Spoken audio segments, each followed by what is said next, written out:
近日，武汉大学发布通告，宣布清退来自10多个国家的共计92名外国留学生，理由很充足：无心学习，学习成绩跟不上，不按时交学费，违反校纪校规。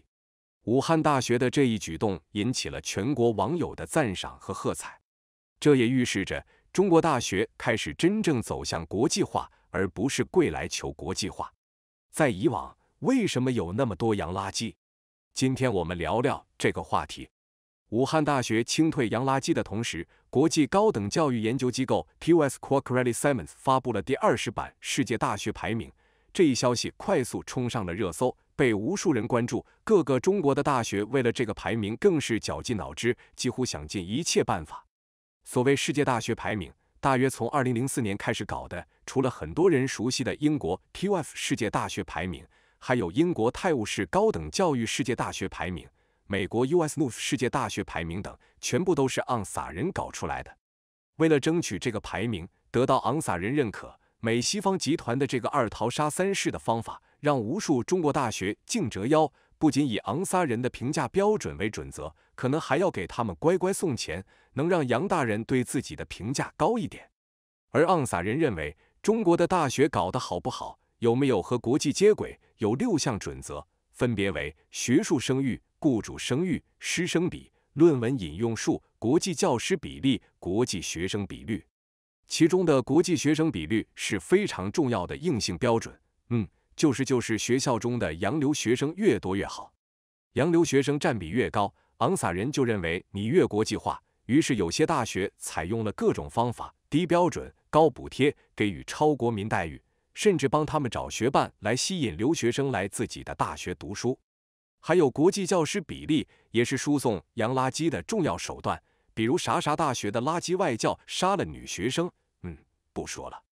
其他的还有一些，如论文引用数，譬如引用荷兰艾斯维尔数据库，大学在国际期刊上发表了多少论文。这一点我就随便提一下吧，不多说了。为了发表赛论文，表示自己的科技先进，各大学和科研机构加起来，每年送出去300亿，相当于一艘辽宁号。中国当了冤大头，现在大学发表的赛论文的数量已经超过了美国。按道理来说，中国是全球第1科技强国了吧？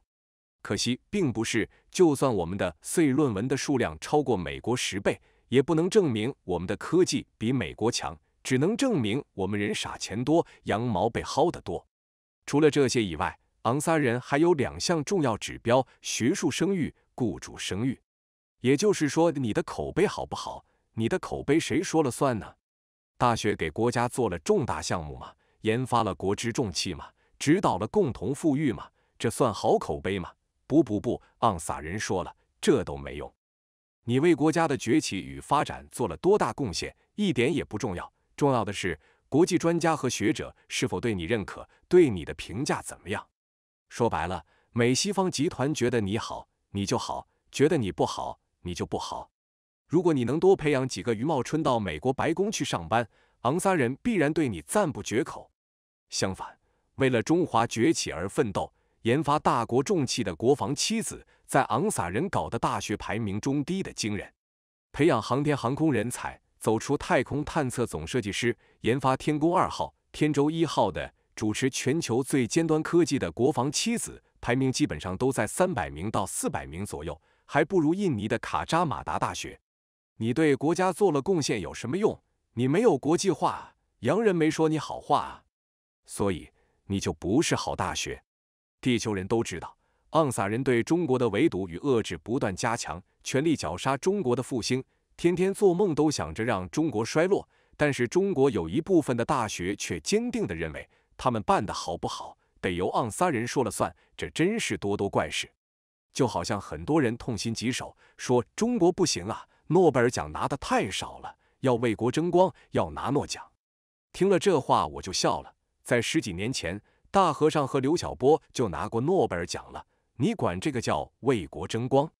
说白了，只要多出汉奸卖国贼，洋人给你颁奖的机会大大的。反之，你要为国争光，就算研发出了秒杀荷兰的光刻机，洋人也不会给你发奖的，还要天天骂你。为什么有人说大学容易出公知？因为评价标准都被昂撒人控制了 ，KPI 是别人说了算的，能不填美归美吗 ？QS 世界大学排名居然被一些中国的大学院校视为荣誉和奋斗目标。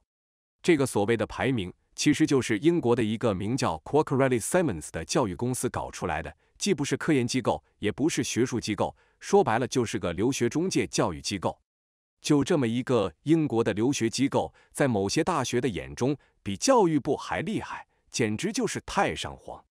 他们为了让昂撒人说自己的好话，让自己国际化，简直是各种跪舔，无所不用其极。他们不想着去承担国家重点科研项目，不想着怎么为国家复兴做出贡献，就想着怎么让昂撒人去表扬自己。这一幕，这好比80多年前日本发动侵华战争，中国军队奋起反击，但是中国军队打得好不好，有没有和国际接轨，有没有被国际认可，是不是国际化的战术，需要由日本人说了算。何应钦跑去对冈村宁次说：“太君，您看我们这仗打得这么样，太君您满意吗？”冈村宁次赞许道：“不错不错，你们这个玉香桂战役打得不错，我给你们 KPI 打。”何应钦满脸委屈不服气地说：“凭啥给我们才打？我们37天丢了38成，这你们还不满意？为什么不给我们打 S？” 冈村宁次说 ：“S 那是留给汪精卫的，你们做的还不够，你们快点投降，实现国际化，我可以考虑给你们 S 加。”何应钦说：“太君说得好，我们会继续努力的，现在不就这么回事吗？”就像当年美西方集团搞了个奥斯卡奖，让无数中国导演跪舔，争相去拍电影抹黑中国，生怕洋人不满意。你说这洋人多会玩，1分钱没出就能让无数导演去干活。毛主席曾经说：“我认为，对我们来说，一个人、一个党、一个军队或者一个学校，如若不被敌人反对，那就不好了，那一定是同流合污了。如若被敌人反对，那就好了，那就证明我们同敌人划清界限了。如若敌人起劲地反对我们，把我们说的一塌糊涂、一无是处，那就更好了，那就证明我们不但同敌人划清了界限，而且证明我们的工作是很有成绩的了。然而，我们的某些大学就想着让敌人说自己的好话。昂撒人的商业机构搞出的所谓的排名和留学机构狼狈为奸，加上国内一些价值观缺失的大学同流合污，简直就是赢妈了。一方面，某些大学没有办法为国家的振兴做贡献，就搞歪门邪道，搞论文，搞国际化，引进洋垃圾。至于这些学校有没有给国际排名机构送钱，我不知道，也没有证据，自己品吧。一方面，排名机构将昂撒的很多野鸡大学，尤其是英国或澳洲的大学捧上神坛，专割中国人的韭菜。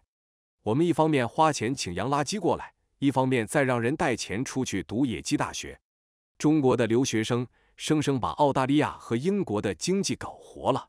时间越久，这种所谓的国际排名捆绑的利益链就越根深蒂固，就有越来越多的人迷信他，崇尚他，为他说话。尤其是在这上面花了心思、花了钱、做了公关的大学，自然无下限的去吹捧所谓的国际排名。某些学校为了所谓的国际化，将留学的履历作为评定教师的重要或核心甚至必要标准。还是那句话，有些大学为什么容易出公知？很简单，你要是英国某个野鸡大学毕业的，你对本土派的优势是什么？你是不是希望大家都认为外国的月亮比中国圆？是不是希望大家都说外国的学术水平高，这样才显得自己有水平？如果某天英国分裂了、衰落了，甚至变得连非洲都不如了，这让那些从英国取经回来的教授们脸往哪里搁呀？所以，这帮人宁肯中国衰落，都不能让英国衰落。英国越好，说明他们学的东西越扎实。大学是培养一个国家重要青年人才的基地，而我们的大学办得好不好，很多人居然以昂撒人的评价作为最终标准，真的是太可悲了。但是，我想说，造成今天的局面，最主要的责任还是在我们自身。作为昂撒人来说，中国是他们的竞争对手，他们自然要去割中国的韭菜，怎么可能去期盼中国的强大？但是我们自己呢？价值观的缺失是导致这一切的根源。什么是好大学？那不是很简单吗？为国家的复兴、科技的发展、民生的改善做了多大的贡献，承担了多少科研项目，走出了多少大国工匠，有什么利国利民的发明发现，这些都是有据可查的啊。我们为什么不搞一个国家贡献大学排名呢？有了这样的排名，所有的大学都很清楚自己的奋斗目标是什么，自己的标准是什么，能更好的和国家的发展紧密的结合起来。然而，很遗憾，这个工作并没有人做。这就好比原来的新疆棉事件，源头就是 BCI 对新疆棉进行造谣抹黑，然后倡导全球服装业拒绝使用新疆棉。啥是 BCI？ 就是瑞士良好棉花发展协会，就这么一个不产棉花的国家，几个人搞个办公室，开始就能搞一个棉花机构来评定啥是好棉花，啥是不好的棉花。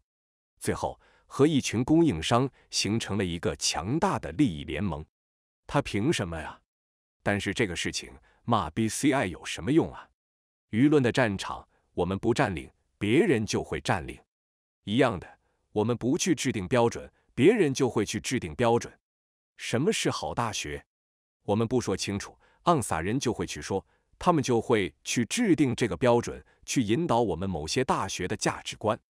今天我们走到了产业升级的重要关头。什么是产业升级？在我看来，一方面是科技的升级，一方面是品牌的升级。所谓的品牌的升级，就是法国人做个皮包，到上面贴上 LV 的 logo， 一个就可以卖1万。我们做同样一个皮包，我们只能卖200，为什么？为什么美西方集团可以随心所欲地割中国的韭菜，而中国就没办法？这个事情的根源在于什么是时尚，什么是艺术，什么是国际化。这样的标准评判被美西方集团牢牢地控制住了，而我们的大学为了追求所谓的国际化，所谓的国际接轨，就牢牢地按照西方标准来。为什么某大学搞毕业设计的时候要搞一群吊梢眉和眯眯眼出来？因为这样才是昂撒人认可的国际化的美啊！今天我们终于看到武汉大学打响了清退垃圾留学生的第一枪。我们希望这能够在中国的大学形成一股风潮，不要再去搞这个可笑有没有用的所谓国际排名了，更不要为了这个所谓的国际化去大量招收洋垃圾，让昂撒人随便搞几个留学中介公司就可以轻松去控制我们的学术，掌控我们的标准，让敌人去评价我们的好坏，去肆无忌惮地割中国的韭菜，玩弄我们于股掌之中。这真的是太愚蠢了，而且只有这样做才是对外国留学生真正的负责。很多中国的大学为什么净出洋垃圾？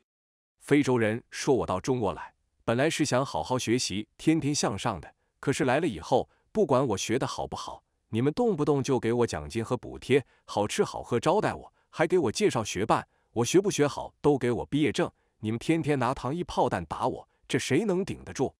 非洲人说这样的环境下，谁还能好好学习？这难道是我态度不好？我想拿你们当兄弟，你们有人非要拿我当大爷，你让我咋办？民族复兴是什么？大唐不是因为有全球的留学生而强大，大唐是因为真的强大了，才让全球留学生不远万里跑过来学习。大唐不是因为万国来朝才有了盛世，大唐是因为有了盛世才会万国来朝。强大的国家不需要解释，只有弱者才在意别人的目光。大学的国际化不是跪出来的，